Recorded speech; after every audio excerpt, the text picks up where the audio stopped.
Raju weds ರಾಂಬಾಯ್ Telugu cinema ಖ್ಯಾತ ನಿರ್ದೇಶಕ ವೇಣು ಉಡುಗುಲ ಅವರ ಮೊದಲ ನಿರ್ಮಾಣದ ಸಿನಿಮಾ ಇದು.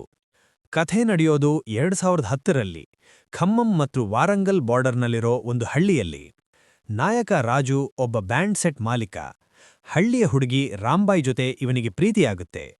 ಆದರೆ ರಾಂಬಾಯ್ ತಂದೆ ವೆಂಕಣ್ಣ ಇವರ ಪ್ರೀತಿಗೆ ಅಡ್ಡಬರ್ತಾರೆ.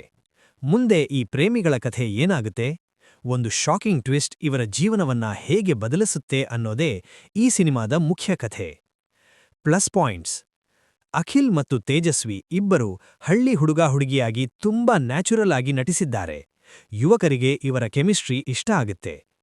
ಇಡೀ ಸಿನಿಮಾದಲ್ಲಿ ಅತೀ ಹೆಚ್ಚು ಗಮನ ಸೆಳೆಯೋದು ಅಂದ್ರೆ ವೆಂಕಣ್ಣನ ಪಾತ್ರ ಮಾಡಿರೋ ಚೈತನ್ಯ. ಇವರ ನಟನೆ ತುಂಬಾನೇ ಪವರ್ಫುಲ್ ಆಗಿದೆ. ಸುರೇಶ್ ಬೊಬ್ಬಿಲಿ ಅವರ ಸಂಗೀತ ಸಿನಿಮಾದ ಹೈಲೈಟ್. ಸಿನಿಮಾದ ಕೊನೆಯಲ್ಲಿ ಬರುವ ಆ ಶಾಕಿಂಗ್ ಟ್ವಿಸ್ಟ್ ಎಲ್ಲರನ್ನೂ ಬೆಚ್ಚಿಬೀಳಿಸುತ್ತೆ. ಇದು ನೈಜ ಘಟನೆಯಿಂದ ಪ್ರೇರಿತವಾಗಿರೋದ್ರಿಂದ ಪ್ರೇಕ್ಷಕರಿಗೆ ಹತ್ತಿರವಾಗುತ್ತೆ. ಮೈನಸ್ ಪಾಯಿಂಟ್ಸ್: ಸಿನಿಮಾದ ವೇಗ ಸ್ವಲ್ಪ ಕಡಿಮೆ ಇದೆ. ಮೊದಲಾರ್ಧ ಮತ್ತು ದ್ವಿತೀಯಾರ್ಧ ಎರಡರಲ್ಲೂ ಕಥೆ ಸ್ವಲ್ಪ ಎಳೆದ ಹಾಗೆ ಅನಿಸುತ್ತೆ.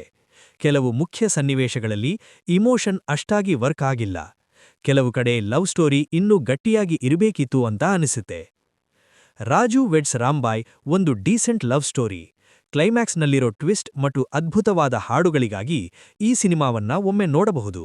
ವಿಶೇಷವಾಗಿ ಹಳ್ಳಿಯ ಹಿನ್ನೆಲೆಯ ಕಥೆಗಳನ್ನ ಇಷ್ಟಪಡುವವರಿಗೆ ಈ ಸಿನಿಮಾ ಇಷ್ಟ ಆಗುತ್ತೆ. ಈ ವಿಡಿಯೋ ಇಷ್ಟ ಆಗಿದ್ರೆ ಲೈಕ್ ಮಾಡಿ ಮತ್ತು ಚಾನೆಲ್ಗೆ ಸಬ್ಸ್ಕ್ರೈಬ್ ಆಗೋದನ್ನ ಮರಿಬೇಡಿ. ಧನ್ಯವಾದಗಳು.